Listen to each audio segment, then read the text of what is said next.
early this morning from Boston's Isabella Stewart Gardner Museum. Thieves posing as police officers pulled off what authorities say was a very professional job. The biggest art heist in history. It was at the Isabella Stewart Gardner Museum 35 years ago. March 18th, 1990, Boston. Just after midnight, two men dressed as police officers arrived at America's most extraordinary museums, the Isabella Stewart Gardner Museum. They did not break a window. They did not climb through the roof. They simply knocked on the door. And when the security guard opened it, everything changed. 81 minutes later, 13 priceless works of art had disappeared.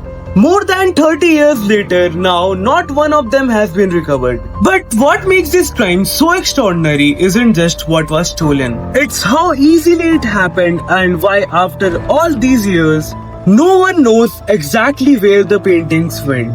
This is the story of the greatest unsolved art heist in history. Hidden in the heart of Boston stands a museum unlike any other, the Isabella Stewart Gardner Museum. Its founder, Isabella Stewart Gardner, did not just simply collect the art. She created an entire world around it. Every room was carefully designed, every painting was deliberately positioned, and Gardner left behind one unusual instruction. Nothing inside the museum was ever supposed to be permanently rearranged. For decades, the museum protected some of the world's greatest works of art. Rembrandt, Vermeer, Degas. Masterpieces that have survived centuries were now sitting quietly behind the museum walls. Until one rainy night in 1990. It was the night after St. Patrick's Day. Boston has been celebrating for hours. The streets were quieter now. Most people were asleep. Rain fell across the city. And shortly after midnight, two men approached the museum. They were wearing police uniforms, police hats, police badges. And to anyone looking through the museum's front door, they appeared to be legitimate officers. The security guard looked outside. Two men stood in the rain. Then came the words Boston Police. The men claimed they were responding to the reports of suspicious activity. They asked the guard to open the door. And despite museum security procedures, the door opened. That single decision would change the museum forever. The men stepped inside. Then came the moment that revealed the truth. The guard was told he was under arrest. But it was not an arrest. It was a robbery.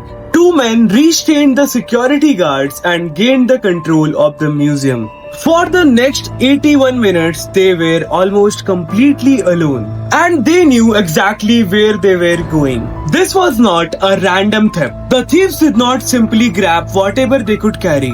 They moved through the galleries towards specific works of art. They removed paintings from their frames. They selected certain objects while leaving other valuable works untouched. Among the stolen pieces were works connected to some of the most famous artists in history. Rembrandt, Jules Vermeer, Ada Degas, and other priceless objects.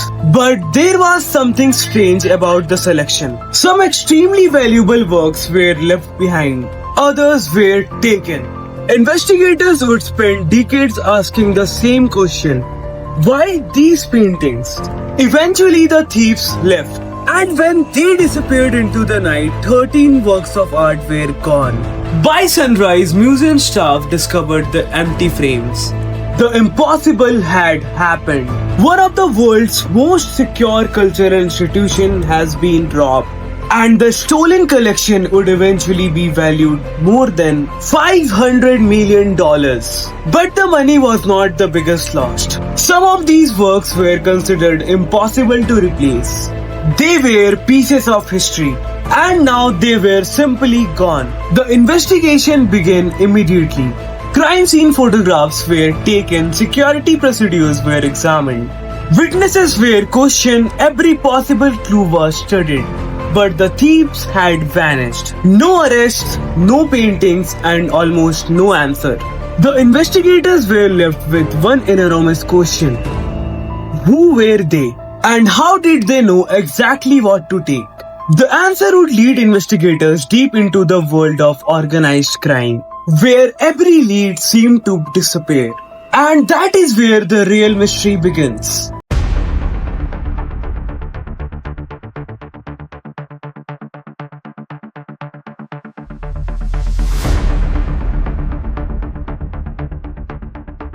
In just 81 minutes, 13 priceless works of art disappeared. No alarm stopped the thieves, no one recognized them, and by the sunshine they were gone. At first, investigators believed the thief had stolen the painting to make money. That would seem obvious, but after all, the artwork was worth hundreds of millions of dollars. But almost immediately, that theory began to fall apart because some incredible value work were left behind and some less valuable objects were taken. It did not look like random theft, it looked like someone had a plan. The question was who created that plan.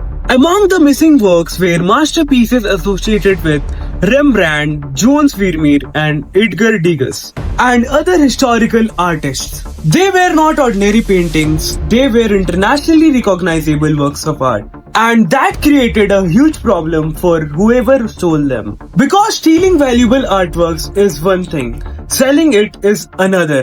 The more famous the painting became, the harder it is to sell openly. Auction houses would recognize it, museum would recognize it, collector would recognize it, and authorities around the world would be looking for it. So what exactly were the thieves planning to do with the paintings? The investigation quickly became one of the largest art theft investigations in American history. The FBI joined the case, investigators examined evidence. They questioned witnesses, they followed possible suspects. They reconstructed the movements of the thieves. Every clue mattered. Every single name was investigated. Every possible connection was examined. But there was a problem. Every answer seemed to create another question. Over the years, investigators explored possible connections to organized crime. Some suspects were believed to have connections with criminal networks. Others were questioned and numerous theories emerged. Perhaps the painting has been moved through criminal contacts. Perhaps they were being held somewhere as bargaining chips. Perhaps someone has hidden them away waiting for the investigation to disappear. But there was one problem with all of these theories. They were theories, not proof, and none of them resulted in the return of the paintings. As the year passed, the missing artwork became legendary. The value of the collection continued to rise. What had once been a shocking museum robbery became one of the world's most famous unsolved mysteries. And inside the Gardner Museum, something unusual remained.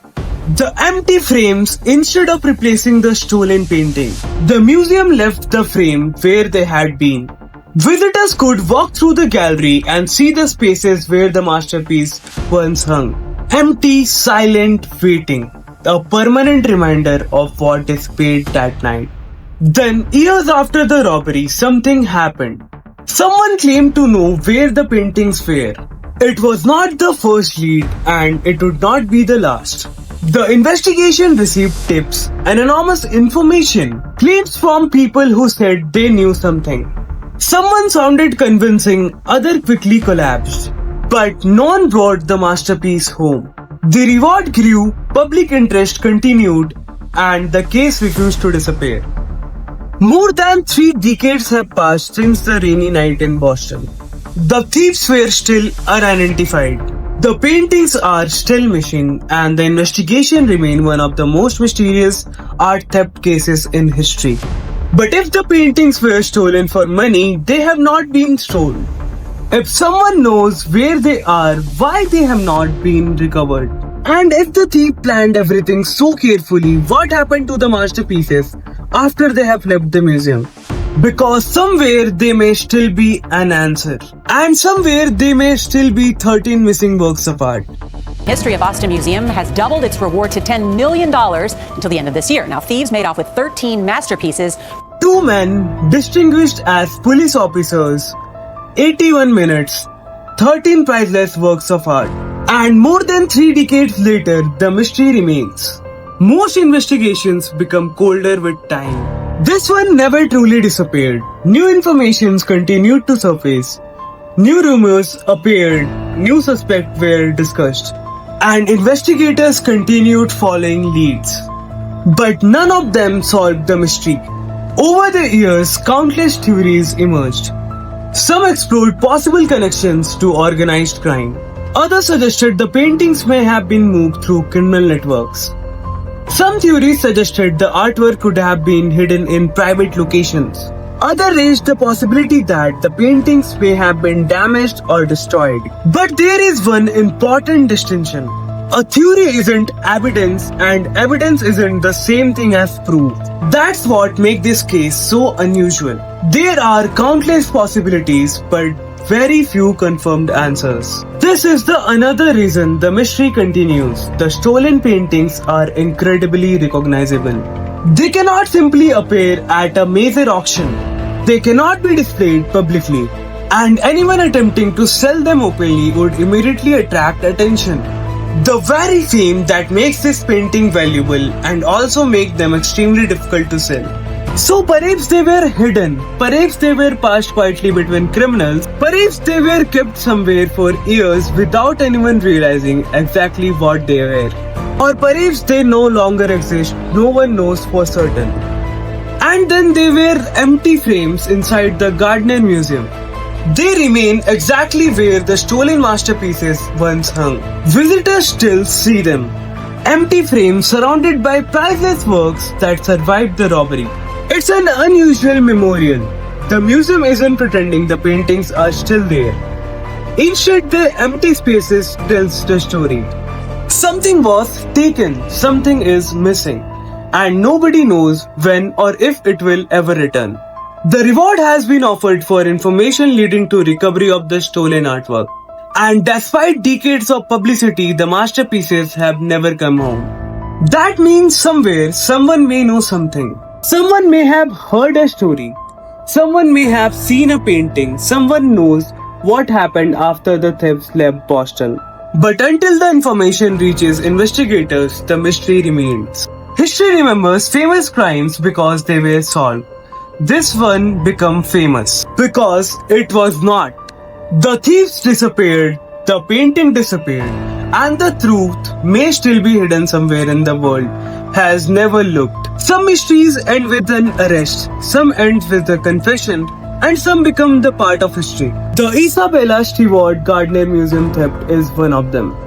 The FBI continues to seek information about the 1990 theft. The empty frames remain in the museum, and 13 masterpieces remain missing. For more than 30 years, the question has stayed the same. Where are the paintings? Fade to black, the case remains unsolved.